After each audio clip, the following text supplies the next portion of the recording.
यदि रोने वाले के साथ कोई रो दे तो वो व्यक्ति श्रेष्ठ कहलाता है महादेवी, महान कहलाता है। दूसरों के दुख को अपना दुख तो केवल वही व्यक्ति समझ सकता है जिसका हृदय दर्पण की भांति स्वच्छ हो।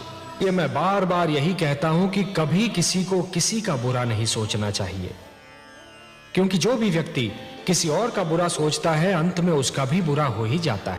जो भी व्यक्ति ये समझते हैं कि ये तंत्र मंत्र, ये सर्वनाश और अंधकार की शक्तियां केवल किसी और को ही क्षति पहुंचा सकती हैं, तो वो उनका भ्रम है।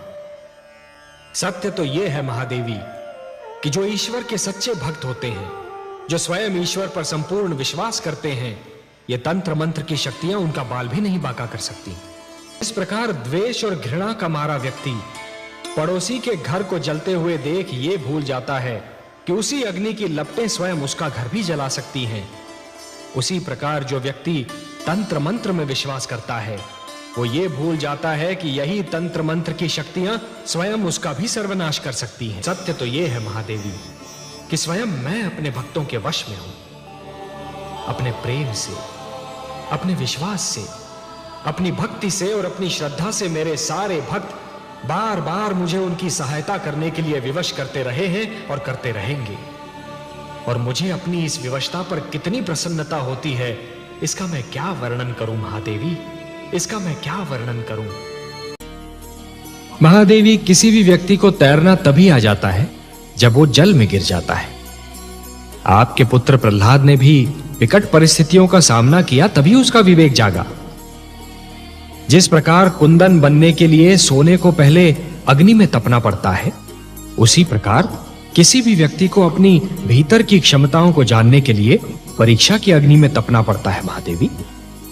इसका सारा श्रेय तो दैत्य गुरु शुक्राचार्य को जाता है महादेवी, और इसी से उनका अस्तित्व भी सिद्ध होता है। मैंने आपसे कहा था ना कि दैत्य गुरु शुक्राचार्य बाहर से दिखने में कितने ही स्वार्थी और दुर्गुणी क्यों न दिखाई दें, परंतु भीतर से ज्ञान का भंडार है। नीति शास्त्र में आज भी उनके समक्ष कोई नहीं ठहर सकता। यह तो उन्हीं की शिक्षा का फल है महादेवी, जो आपका पुत्र प्रहलाद राजा का दायित्व निभा पाया। महादेवी, जिस प्रकार एक कृषक लहराते हुए खेत को देखकर प्रसन्न तो हो जाता है, परंतु उसके मन में एक आशंका रहती है कि क्या अगले वर्ष भी खेती यूं ही लहराएगी या सूखी रह जाएगी। मेरे मन में भी यही आशंका है महादेवी कि प्रहलाद की बनाई हुई परंपरा उसकी अगली पीढ़ियों तक बनी रहेगी या नहीं। हाँ, मेरा पौत्र विरोचन अब युवा होने वाला है। देखते हैं वो अपने पिता से कौन से गुण प्राप्त करता है। प्रहलाद की एक परीक्षा यह भी होगी कि जिन आसुरी प्रवृत्तियों को उसने बदल दिया, क्या वो उन्हें दोबारा उभरने से रोक पाता है। और क्या किया दुष्ट विरोचन ने? उस अधम ने तो हमारी पूजा बंद करवा दी थी।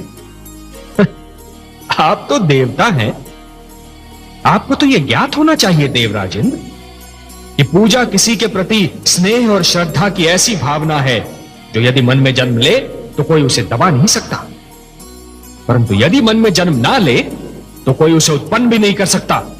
परंतु हे परमनाथ, हमारी पूजा तो न जाने कब से निरंतर होती चली आ रही है।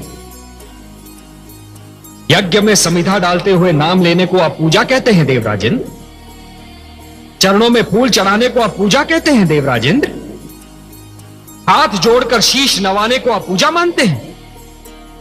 नहीं देवेंद्र, यह पूजा नहीं है। पूजा तो दिखावा ना करने का दूसरा नाम है। अच्छे विचार है पूजा, अच्छे कर्म है पूजा, दूसरों की सेवा और परोपकार का दूसरा नाम है पूजा। केवल अपने लिए नहीं, अपने चहु ओर बसे हुए संसार के लिए जीना, यह है पूजा।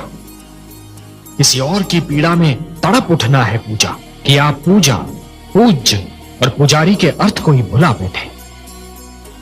और इसीलिए है देवराजेंद्र, जिस प्रकार अपने मार्ग में चट्टान को खड़ा पाकर नदी की धारा अपनी दिशा को बदल लेती है, उसी प्रकार आपके इस अहंकार को देखकर मैं भी आपसे अपना मुख मोड़ रहा हूं।